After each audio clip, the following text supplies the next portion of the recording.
जो कैंडिडेट्स आपके साथ वर्क करेगा, तो क्या वो आपसे ही कोऑर्डिनेट करता है या फिर जो आपके क्लाइंट्स हैं उनसे भी उनको कोऑर्डिनेट करना रहता है? हमारा टेलीकॉलिंग की प्रोसेस में क्या करना रहता है? तो एक तरीके से जो आपकी कंपनी है वो 2018 से ही एक्टिव है, राइट सर? राइट। तो आपकी कंपनी में किस-किस तरीके का वर्क होता है, आप थोड़ा बताना चाहेंगे सर? तो मोस्टली जो हायरिंग होती है वो अपनी क्या एचआर डिपार्टमेंट में होती है या फिर टेलीकॉलर्स वगैरह के लिए होती है? देखिए,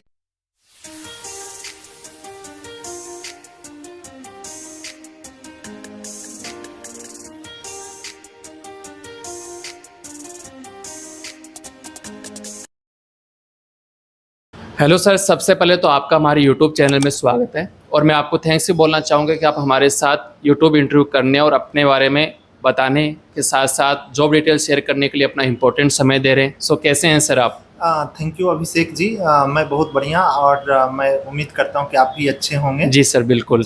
सो एक तरीके से आप हमारे यूट्यूब चैनल पे फर्स्ट टाइम आए हैं, तो मैं चाहूँगा कि आप अपने बारे में थोड़ा इंट्रोडक्शन दें। जैसे आपका नाम, आपकी कंपनी का नाम, कहाँ से बिलॉन्ग करते हो, जॉब इंडस्ट्री में कितने टाइम से आप एक्टिव हैं?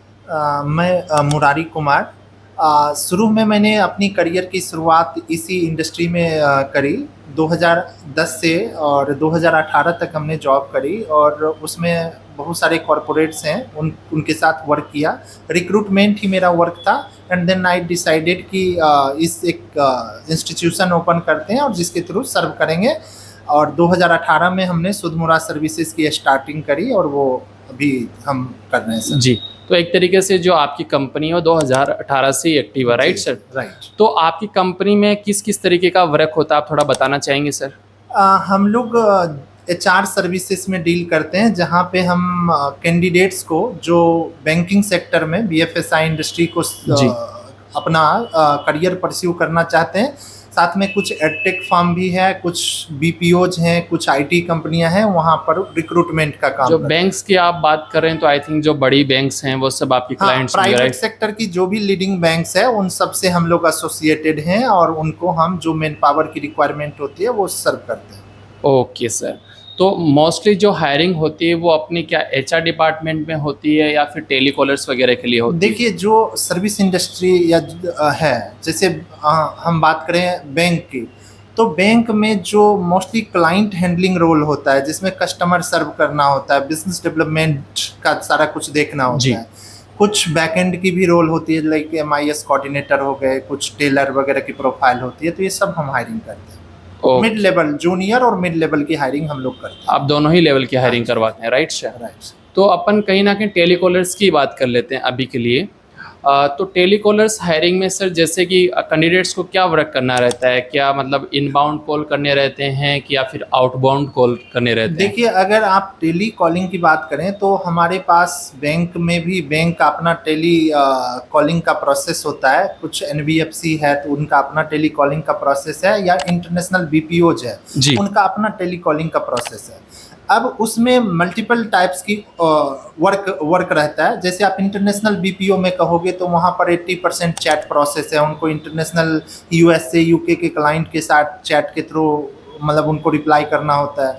अगर आप बैंकिंग फाइनेंस की बीपीओ की बात करो तो वहाँ आउटबाउंड टेली सेल्स होता है, जिसमें उनको डेटाबेस दी जाती है और उनको अपने मतलब जो कस्टमर हैं, जो प्रोस्पेक्ट्स हैं, उनसे बात करना, उनको कन्विंस करना और उनको फिर उस डील को क्लोज करना होता है। जी सर, मैं आपसे पूछना चाहूँगा कि जैसे आप बता रहे हैं कि आपके जो क्लाइंट्स हैं बड़े-बड़े एक तरीके से बैंक्स हुए, प्राइवेट बैंक्स, राइट? राइट। और साथ-साथ में एडटेक कंपनीज़ भी आपके क्लाइंट्स हैं। जी। तो जो कैंडिडेट्स आपके साथ वर्क करेगा, तो क्या वो आपसे ही कोऑर्डिनेट करता है या फिर जो आपके क्लाइंट्स हैं उनसे भी उनको कोऑर्डिनेट करना रहता है? हमारा जो जॉब जो है वो उनको प्लेटफॉर्म देना है। ओके। हमारे पास डिफरेंट जॉब पोर्टल्स होते हैं। एज पर क्लाइंट रिक्वायरमेंट हम कैंडिडेट को अप्रोच करते हैं, उनको पूरा जॉब रोल समझाते हैं, उनकी सारी एलिजिबिलिटी क्राइटेरिया चेक करके, और हम क्लाइंट के प्रीमाइसेस में उनको इंटरव्यू के लिए भेजते हैं। ओके। क्लाइंट अपने अकॉर्डिंग जो उनको सही कैंडिडेट लगता है वो चूज करके सेलेक्ट करते हैं। देन डॉक्यूमेंटेशन प्रोसेस वो खुद करते हैं एंड उनकी फिर ऑनबोर्डिंग करते हैं। ऑनबोर्डिंग के बाद हमारा कोई रोल नहीं होता, वो क्लाइंट अपने आप उससे कैसे काम करना है, क्या ट्रेनिंग देनी है, क्या है, बस उनका वो है। हमारा बस इतना ही है कि हम उनको क्लाइंट से सुटेबल कैंडिडेट को वहाँ तक भेजना। तो क्या आप एक तरीके से ये कहना चाह रहे हैं कि जो भी कैंडिडेट्स रहेंगे वो डायरेक्ट आपकी जो क्लाइंट्स हैं उनके पेरोल पे वर्क करेंगे? हाँ हाँ हाँ बिल्कुल, हमारा कोई उसमें कोई इंटरफेयर नहीं है। हमारा बस इतना है कि हम उनसे सुटेबल उनकी एलिजिबिलिटी क्राइटेरिया चेक करके पूरा उनको जॉब रोल ब्रीफ करके और वहाँ भेजना। Okay sir. और जैसे कि आप बैंक्स और एडटेक फर्म्स है, इसके अलावा भी अदर किसी सेक्टर्स में आप हायरिंग करवाते हैं सर? जी हमारा है इंटरनेशनल बीपीओ में, जी जहाँ पे उनको जो यूएस से या यूके या मतलब अदर इंटरनेशनल क्लाइंट से डील करना होता है, तो वो भी है हमारे पास। वहाँ पे मोस्टली क्या वर्क करना रहता है कैंडिडेट्स को? उनका जैसे मान लेते हैं कि यूएस टेलीकॉम है या यूएस के कोई इंडस्ट्री है, आईटी जी। फर्म है, तो वहाँ पर बैकएंड सपोर्ट ये लोग देते हैं। उनको कोई कुछ इशू आती है तो ये चैट के थ्रू, वॉइस के थ्रू ये उनको उनकी प्रॉब्लम को सॉर्ट आउट करते हैं। Okay sir. तो आगे सर मैं आपसे पूछना चाहूँगा कि अपन ये इंटरव्यू कौन सी लोकेशन पे शूट कर रहे हैं, और जो हम कैंडिडेट इंडिया करते हैं। हमारा जो वर्क है उसमें किसी भी कैंडिडेट को अपने ऑफिस नहीं बुलाते। ओके सपोज मुंबई का कैंडिडेट है, जी तो मुंबई में किसी बैंक ने हमारे को बोला कि मुझे यहाँ पे इस ब्रांच में ये रिक्वायरमेंट है, आप इस कैंडिडेट को, इस टाइप के कैंडिडेट को भेजो, तो हम उनको वहीं ब्रांच में भेजेंगे, हम जी। यहाँ नहीं बुलाएंगे। वहाँ पर जो भी कैंडिडेट जाएंगे, सपोज 4 कैंडिडेट की रिक्वायरमेंट है तो हम 20 भेजेंगे, 15 भेजेंगे सुटेबल। उसमें से वो चेक करेंगे जिसका सब कुछ डॉक्यूमेंट्स प्रॉपर हो, कैंडिडेट वर्क करने को रेडी हो, उसका सिविल स्कोर ठीक हो, सब कुछ प्रॉपर हो, जी। वो सेलेक्ट करके उसका डॉक्यूमेंटेशन करके ऑन बोर्ड करते हैं। तो हमें यहाँ बुलाने की कोई जरूरत नहीं। बट सर इसमें कुछ तो आपके लेवल पे भी क्राइटेरिया चेकआउट होता होगा, फर्स्ट राइट? लेवल इंटरव्यू हम लेते हैं, उनका स्क्रीनिंग करते हैं कि कैंडिडेट की कॉम स्किल अच्छी हो, प्रेजेंटेबल हो, या सपोज आप MIS कोऑर्डिनेटर की बात कर रहे हो, टेलर की बात करो, तो MIS कोऑर्डिनेटर का अगर इंटरव्यू कराएंगे तो हम उसका देखेंगे कि उसकी स्किल्स अच्छी हो, एडवांस एक्सेल आता हो, V lookup H lookup proper आता हो, जी। फॉर्मूला वगैरह लगाना आता हो, तो ये सब पूछ के प्रायर एक्सपीरियंस किस चीज में है, जी। तो उसको फर्स्ट लेवल जो इंटरव्यू होता है स्क्रीनिंग, वो सब हम बहुत अच्छे लेवल से कि डॉक्यूमेंट्स उसके पास, अगर वो एक्सपीरियंस है तो offer letter, salary slip, relieving letter है नहीं है, उसके ग्रेजुएशन अगर रिक्वायरमेंट है, 10th 12th ग्रेजुएशन की सर्टिफिकेट है नहीं, ये सब हम चेक करके भेजते हैं। और सेकंड लेवल पे जो हाँ, आपके वो लोग क्लाइंट करते हैं। रहते हैं वो अपने लेवल पे इंटरव्यू बिल्कुल। करते हैं, राइट सर? तो जो कैंडिडेट्स रहते हैं, क्या उन कैंडिडेट्स को किसी प्रकार का टारगेट्स भी रहता है अचीव डिपेंड करना? करता है जॉब रोल पे। अगर आप बिजनेस डेवलपमेंट की प्रोफाइल में जा रहे हैं तो वहाँ पे आपका परफॉर्मेंस का रहता है, टारगेट रहती है। अगर आप बैकएंड में जा रहे हो तो वहाँ पे टारगेट नहीं होता, बैकएंड में किसी प्रकार का टारगेट नहीं होता है। हाँ, और अभी थोड़ा सैलरी के बारे में बात कर लेते हैं सर। सैलरी मतलब क्या basic salary, in hand salary कितना क्या मिल जाता है देखिए, यूजुअली? उसमें, मैं आपको बताऊंगा कि सैलरी अगर कोई फ्रेशर कैंडिडेट है, जी। राइट, अगर वो कभी जॉब में फ्रेशर है तो उसकी अराउंड 20 के आसपास रहती है, प्लस उसका परफॉर्मेंस बेस्ड इंसेंटिव भी होता है। अगर बिजनेस डेवलपमेंट में बात करें, एक्सपीरियंस कैंडिडेट का कोई लिमिट नहीं है। देखो, उसमें जो भी उसकी लास्ट पैकेज है उस पर एज पर इंडस्ट्री नॉर्म्स 25-30% तक ऑन एन एवरेज ग्रोथ मिलती है। Okay sir. जी, तो कहीं ना कहीं 20,000 में मिनिमम मान करके चल सकता हूँ sir, base salary. Base salary, right? Base salary ये है। अब इस पे अगर कैंडिडेट परफॉर्मर है, अच्छे से हार्ड वर्क करता है, अपनी जो भी उसकी टारगेट है उसको अचीव करता है, तो अगेन वहाँ पर कोई कैप नहीं है। वो एंटाइटल्ड है तो वो 90,000 लाख तक भी कमा सकता है। मैं बहुत ऐसे हजारों ऐसे कैंडिडेट को, अभिषेक जी, जानता हूँ जो more than lakhs 2 lakh income monthly कर रहा है। और जो कैंडिडेट आपके थ्रू कहीं ना कहीं प्लेस हुए हैं, राइट सर? यस, बैंक के पास, फाइनेंशियल इंस्टीट्यूशन में वो काफ़ी अच्छा इंसेंटिव क्राइटेरिया बना के रखते हैं। और आप देखिए, मुंबई में, दिल्ली में, चंडीगढ़ में, बेंगलुरु में वैसे भी 20-25,000 से आपको कुछ नहीं हो सकता, राइट सर। तो आपके पास एक स्लैब है, इंसेंटिव स्लैब है कि हम आपको ये पैरामीटर दे रहे हैं, आप इतना अचीव करो, ठीक है, और इतना बिजनेस करो, आप इतना अर्न करो, राइट। 20,000 तो बेस सैलरी हम आपको दे रहे हैं कि ये तो मिलेगा ही मिलेगा, राइट? या इससे एबव जितना करना है उसके लिए आप ये स्लैब को अचीव कीजिए। और क्या अपने पास सर फीमेल्स भी अप्लाई कर सकते हैं? हाँ, ज्यादातर फीमेल ही करते हैं, मेल फीमेल में कोई कोई इशू नहीं, आप डिफरेंशिएट नहीं करते, ना राइट? ना ना। जी।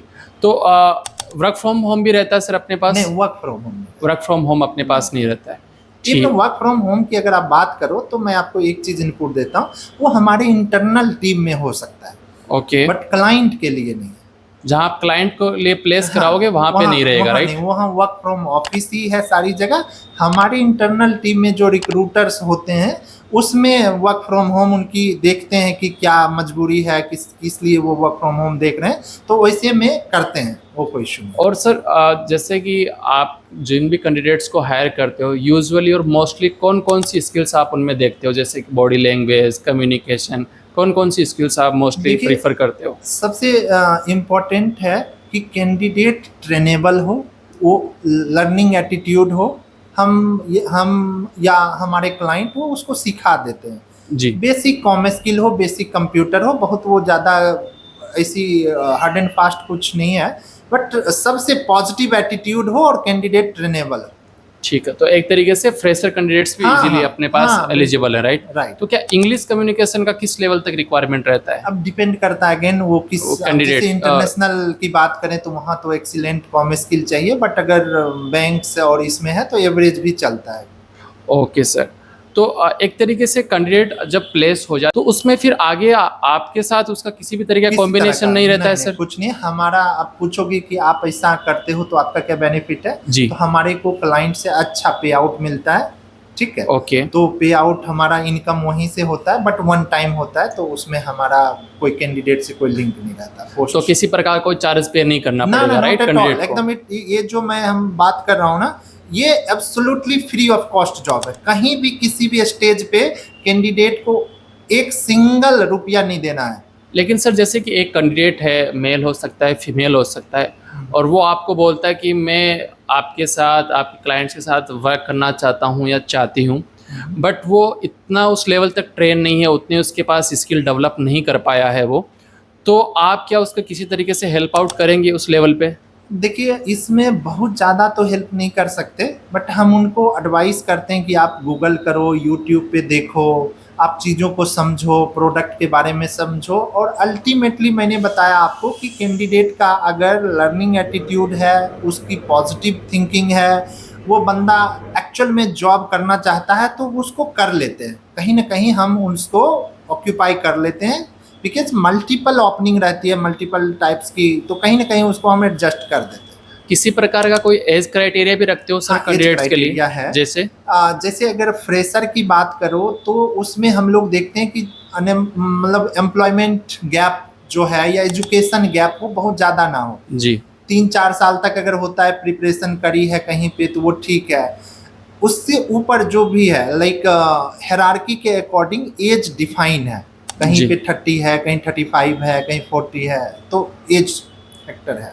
और क्वालिफिकेशंस क्या देखते हो sir Graduate। Usual? Graduate, 12th पास कैंडिडेट्स अपने पास नहीं एलिजिबल है, राइट? फ्रेशर नहीं है, अगर अच्छा एक्सपीरियंस है तो कुछ एनबीएफसीज हैं जो उसको हायर करती है, बट बैंक नहीं करती। ओके। और जो भी कैंडिडेट इंटरेस्टेड है वो डायरेक्ट आपको कॉल कर सकते हैं, हाँ राइट? हाँ, या फिर आपको पहले मेल राइट डाउन करना रहता है उनको? और नहीं, वो कॉल कर सकते हैं, हमारी टीम है, वो उसको प्रॉपर एडवाइस करेगी, उसको इंटरव्यूज कराएगी, वो पूरा सपोर्ट करते हैं। आप कैंडिडेट्स को क्या सजेस्ट करना चाहोगे, किस तरीके से वो प्रेजेंटेबल होके आ सकते हैं ताकि उनके सिलेक्शन के चांसेस हाई हो? देखिए, एक्सपीरियंस्ड कैंडिडेट है तो मैं यही एडवाइस करूंगा कि उसको पूरा अपना फिगर्स पता हो लास्ट जॉब की। अगर वो किसी कंपनी में मान लीजिए कि प्रोडक्ट मैनेजर है जी। या ब्रांच मैनेजर है या बिजनेस डेवलपमेंट मैनेजर है, तो उसकी क्या अचीवमेंट रही है, ठीक है। अगर उसने कितना बिजनेस किया, टारगेट वर्सेस अचीवमेंट क्या रही, क्या क्या प्रोडक्ट देखता था, एटीएल बीटीएल में क्या इन्वॉल्वमेंट थी जी, उसका, ये तो प्राइमरी चीज़ें हैं। उसको ज्योग्राफी का क्या नॉलेज है कि कोई पर्टिकुलर प्लेस पे उसने काम किया तो वहाँ पे क्या उसको मतलब ज्योग्राफी की नॉलेज है। नेक्स्ट, उसका प्रॉपर ड्रेसिंग सेंस हो। जी। ड्रेसिंग सेंस में देखो कोई कॉम्प्रोमाइज़ नहीं, एटीट्यूड पॉजिटिव हो, और यही सब और नॉर्मल चीज़ें देखते हैं। एक कैंडिडेट है जिसका अपन मान लेते हैं कि आपके लेवल पे एक बार इंटरव्यू उसका हो गया और आपने उसको शॉर्टलिस्ट कर लिया, उसके बाद उसके कितने डेज में चांसेस होते हैं कि वो जॉब ज्वाइनिंग उसका हो जाएगा? देखिए, हम विद इन वीक उसका इंटरव्यू कराएंगे। इंटरव्यू में अब सीनियर प्रोफाइल है तो 2-3 राउंड होते हैं, तो उसमें अगेन 10 दिन 12 दिन लग जाएगा इंटरव्यू होते होते। और अगर फ्रेशर है तो फिर तो विद इन वीक वो ऑन बोर्ड हो जाएगा। उसकी तो बैंक में थोड़ा सा टाइम मतलब 2-4 दिन इसलिए लगता है कि उसका बैकग्राउंड वेरिफिकेशन होता है, सिविल चेक सब कुछ होता है, जी। तो फिर वो ऑन बोर्ड होता है। तो उसमें आप मान के चलो कि 10 से 15 दिन के अंदर अंदर वो ज्वाइन कर जाए। तो आपका जो मतलब एक तरीके से टेलीकॉलिंग वाला जो सेगमेंट है, क्या उसमें हैंडीकैप्स वगैरह भी अप्लाई कर नहीं, सकते हैं? सर, ऐसा हैंडीकैप्स के लिए उसमें अपॉर्चुनिटीज़ नहीं है अभी के लिए, राइट? कभी कभी हमारे क्लाइंट उसके लिए स्पेशल कुछ करते हैं हैंडीकैप्ड कैंडिडेट के लिए, बट उसके लिए अलग से प्रोसेस हमने बना रखा है। ओके। तो आगे सर मैं आपसे पूछना चाहूँगा कि जैसे कि कोई कैंडिडेट है वो टेलीकॉलिंग में ही जाता है, सेल्स में जाता है, तो सेल्स में कौन से कैंडिडेट ज़्यादा सक्सेस होने के चांसेस रहते हैं? इसमें कुछ आप बताना चाहोगे? कौन से माइंडसेट ज़्यादा उसका होना चाहिए? सेल्स में एक अपने यहाँ पर क्या प्रॉब्लम है कि लोगों को ना एक मतलब उसको कहीं से सुनी सुनाई बात है कि थोड़ा मतलब प्रेशर है, टारगेट है, सैलरी टारगेट नहीं होगा अचीव तो सैलरी नहीं मिलेगा, ऐसा कुछ नहीं है जी। ये सब सुनी सुनाई बातें हैं। उसको सैलरी फिक्स मिलती ही है, और अगर आपको लाइफ में ग्रोथ करना है, आपको कोई मतलब पढ़ लिख के आप बहुत अच्छा डॉक्टर इंजीनियर जो अपने यहाँ पे एक ट्रेडिशनल जॉब है जी। वो नहीं कर पाए, तो sales is the best thing where आप जो है अपना परफॉर्मेंस दे के आप अर्न कर सकते हो, कोई लिमिट नहीं है। आप बिलीव नहीं करोगे, जब कैंडिडेट का मैं देखता हूँ ना, जो बंदा 20-22 हज़ार की सैलरी पे स्टार्ट करी वो हर महीने 80-90,000 वो अर्न कर रहा है। Okay sir. तो उसमें आपके पास ऑप्शन अवेलेबल है कि आप अपना स्मार्ट वर्क मतलब स्मार्टनेस दिखाओ, अचीव करो, कन्विंसिंग स्किल अच्छी है, आप अर्न करो, ओके सर। कोई प्रॉब्लम नहीं है। तो जैसा कि सर अपन इंटरव्यू के लास्ट सेगमेंट में हैं, और लास्ट सेगमेंट में आपसे पूछना चाहूँगा कि इतने लंबे समय से आप कहीं ना कहीं इस जॉब इंडस्ट्री में एक्टिव हैं, बहुत सारे कैंडिडेट्स आपके थ्रू प्लेस भी हुए होंगे, तो किसी कैंडिडेट का कोई एस्पायरिंग और इंटरेस्टिंग स्टोरी आप हमारे साथ शेयर करना चाहेंगे सर, किसी भी प्रकार का? देखिए ऐसे बहुत सारे एग्जांपल्स हैं हमारे अपने टीम में भी और अपने क्लाइंट के यहाँ भी, जिसमें मैं आपको बताऊंगा कि अभिषेक है, उसके बाद ललित है जी। उसके बाद प्रेरणा है, उसके बाद प्रियंका है जी। अनुपमा है, जिन्होंने वर्क करके स्टेबल होके 2 साल 4 साल उन्होंने मेहनत करी, और उस मेहनत के बल पे आज वो कोई रीजनल हेड बने हुए हैं, कोई मतलब अगर एचआर टीम की बात करें तो वो मतलब रीजनल एचआर बने हुए हैं। तो उन्होंने मतलब बहुत इनऑर्गेनिक ग्रोथ करी है। आप मतलब बिलीव नहीं करेंगे, उनकी स्टोरी देख के मैं खुद मोटिवेट होता हूँ कि देखो इन लोगों ने क्या अचीवमेंट करी है। और कल मैंने देखा था एक फेसबुक पे हमारा मतलब शुरुआत में हमने लगवाई थी जी। वो बहुत बड़ी मतलब एमएनसी में वो अभी मतलब रीजनल हेड ज्वाइन किया है। अब इतना मतलब सरप्राइजिंग स्टोरी लगी कि मुझे खुद बिलीव नहीं हुआ, और उसने स्टेटस लगाई हुई थी, फोटो वगैरह डाले हुए थे।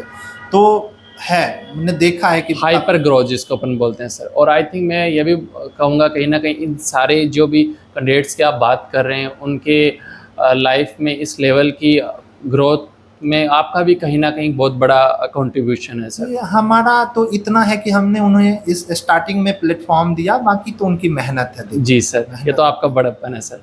और इसी के साथ मैं आपको यही बोलना चाहूँगा कि आपने सभी पॉइंट्स का बहुत अच्छे से एक्सप्लेन किया, उसके लिए आपका बहुत बहुत धन्यवाद। और हम भी यही चाहेंगे कि हमारे इस वीडियो इंटरव्यू के माध्यम से ज़्यादा से ज़्यादा कैंडिडेट आपसे कांटेक्ट करें और आप उन्हें अच्छा और एक इंटरेस्टिंग जॉब दिलाएं। और हमारे साथ यूट्यूब इंटरव्यू करने के लिए thank you so much sir. You are thank welcome. You.